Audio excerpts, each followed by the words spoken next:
Hey everyone, I'm Blake with Ridgeline Defense, and today I'm going to be talking about a multi-part series in my preparation for the tactical games, which we'll be hosting on our property in August. Come along, see if we can learn anything.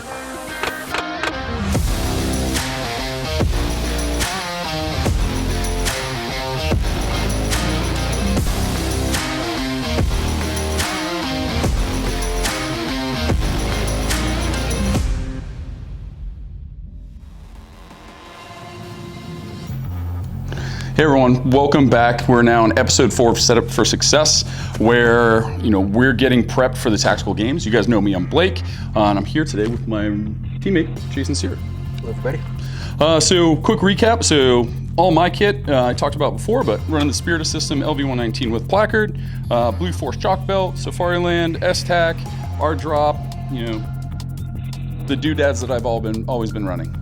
Jason, what do you got on? Blue Force plate carrier with Jackrabbit soft plates. I'm running my LPR with an offset red dot, Vortex Razor 1 to 10. I got my SIG P320 X5 Legion and STAC bag pouches. Perfect. So real similar. Jason's trained with us a bunch of up here at Ridgeline. We're on property today, and we've got the facility to ourselves. So we're going to do a bunch of different, TTG style workouts, do some shooting, see if I can get an answer to the 4th episode long LPVO or the red dot. Right. So instead of talking about it, let's just go shoot it.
Overall, so called that 3 misses out of 20 rounds with the red dot.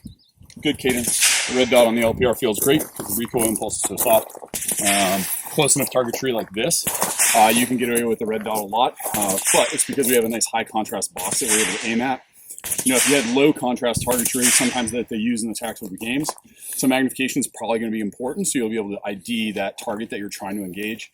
But for what we have on hand, the red dot's able to pick up that high contrast black line. So, yeah, go grab the LPVO and see what we can do with that.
All right, so that pretty much concludes, you know, the setup for success portions as far as you and I getting ready for the tactical games here in the next couple weeks. So I'll tell you pretty much what I've learned. So I set out on this to figure out ammo type.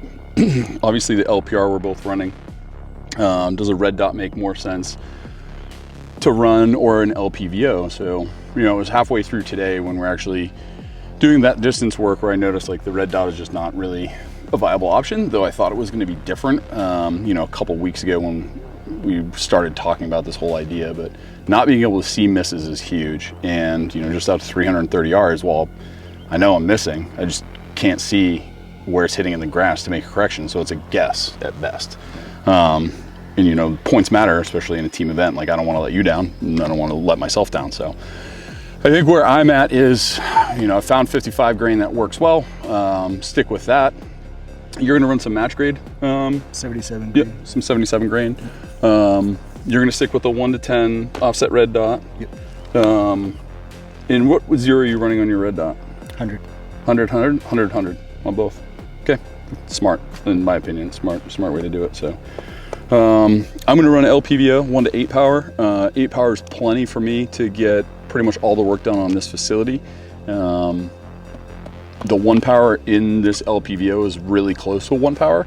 And with the reticle type that's in here, I feel completely comfortable going my normal speed at 1x. So I'm gonna stick with that. Ran can today. I'm probably gonna run suppressed. We talked about it, I think, the other day or earlier in the week. You know, it adds a little bit of length to the gun. Like I said, I'm tall enough to get away with it, I think. Yeah, so I think I'll probably run suppressed and just keep burning my calves like I've done in the past. Because, you know, if you're gonna be dumb, you gotta be tough. Yeah, so that's kind of, I think, where I'm landing at. LPVO is the way. You know, you guided me more in that direction over the past couple weeks because you got some intel from some friends that have recently competed. And you kind of got me hip to what all the kids are doing. And I don't want to be that kid at school that gets laughed at because I don't have the right lunchbox. So LPVO worked well today for me. I think the metrics, when we dive into them a little bit, will show the same thing. But as soon as I switched to the LPVO, I felt more confident behind the gun doing what we were trying to do. So I think that is probably enough, but I'll look at the data sets when I get back to the office and measure everything out. Yeah, so that kind of wraps everything up. I don't know that we really learned anything, but we made a choice, and it's going to be the 55 grain 5.56 that we're going to feed the gun. I'm going to keep testing it. We're going to stick with the 1 to 8 power LPVO on my side. The dual setup, so Razor Gen 2 1 to 10 with an offset red dot, running match grade ammo through Jason's LPR, and yeah, a couple weeks out, we'll circle back when post games, hopefully podium. Yeah. Who knows, right? Yeah. 2 40-something-year-old dudes. What can go wrong? Thanks for joining us. Just keep an eye on our YouTube channel as we keep going forward. I'm going to constantly be pushing out new content. You know, try to give the people what they want. Questions, comments, concerns about the LPR, you know how to get a hold of us. Just hit our website. Thanks for watching.